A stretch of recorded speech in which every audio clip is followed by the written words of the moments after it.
یہ کہانی ایک ایسے بادشاہ کی ہے جس کا ذکر آج بھی مقدس کتاب میں موجود ہے۔ ایک ایسا حکمران جس نے زمین کے مشرق سے مغرب تک سفر کیا، جس کے پاس طاقت بھی تھی، سلطنت بھی تھی، لیکن سب سے بڑھ کر انصاف تھا۔ اس عظیم حکمران کا نام تھا ذوالقرنین۔ صدیوں پہلے لوگوں کے دلوں میں ایک سوال پیدا ہوا کہ آخر یہ ذوالقرنین کون تھا؟ جب یہ سوال رسول اسلام سے کیا گیا تو اللہ تعالیٰ نے قرآن میں اس کا جواب نازل فرمایا۔ قرآن بتاتا ہے کہ اللہ تعالیٰ نے ذوالقرنین کو زمین میں اقتدار، وسائل اور حکمت عطا کی تھی۔ وہ ایک ایسا حکمران تھا جو صرف فتح حاصل کرنے کے لیے نہیں بلکہ انصاف قائم کرنے کے لیے سفر کرتا تھا۔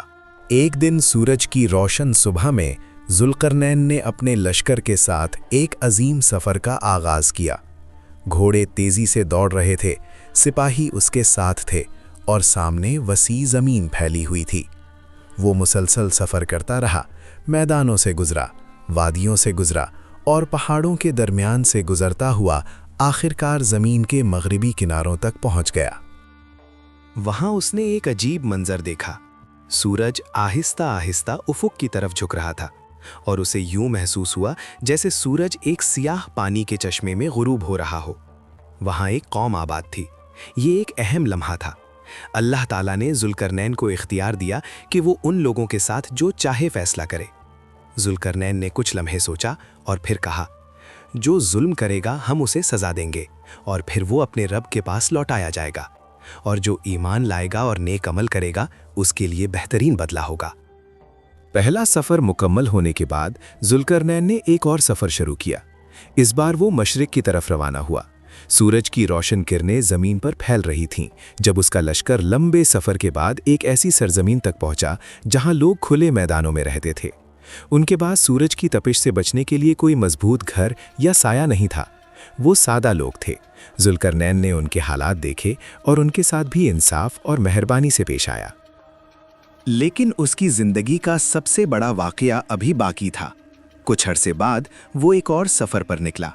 یہ سفر اسے ایک ایسے مقام تک لے گیا جہاں دو بہت بڑے پہاڑ آسمان کی طرف بلند کھڑے تھے۔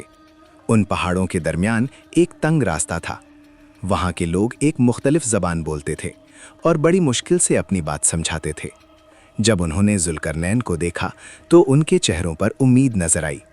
انہوں نے کہا، اے ذوالقرنین، یاجوج ماجوج زمین میں بہت فساد پھیلاتے ہیں۔ وہ ہمارے علاقوں پر حملہ کرتے ہیں اور تباہی مچا دیتے ہیں۔ کیا آپ ہمارے اور ان کے درمیان ایک مضبوط دیوار بنا سکتے ہیں؟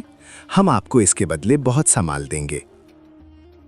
ذوالقرنین نے ان کی بات سنی اور سکون سے جواب دیا، میرے رب نے جو طاقت مجھے دی ہے وہ تمہارے مال سے بہتر ہے، بس تم محنت میں میرا ساتھ دو۔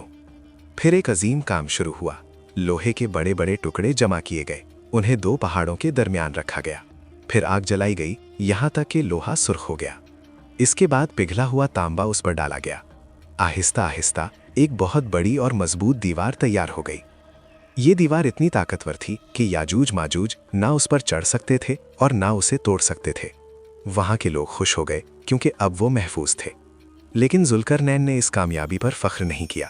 اس نے آسمان کی طرف دیکھ کر کہا، یہ میرے رب کی رحمت ہے، لیکن جب میرے رب کا وعدہ آئے گا تو یہ دیوار ٹوٹ جائے گی۔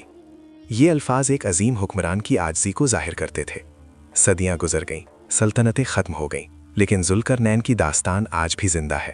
یہ ہمیں سکھاتی ہے کہ اصل طاقت انصاف میں ہے، اور ایک سچا حکمران وہی ہوتا ہے جو اپنی طاقت کو لوگوں کی حفاظت اور بھلائی کے لیے استعمال کرے۔ اسی لیے ذوالقرنین کا نام تاریخ میں ہمیشہ یاد رکھا جائے گا۔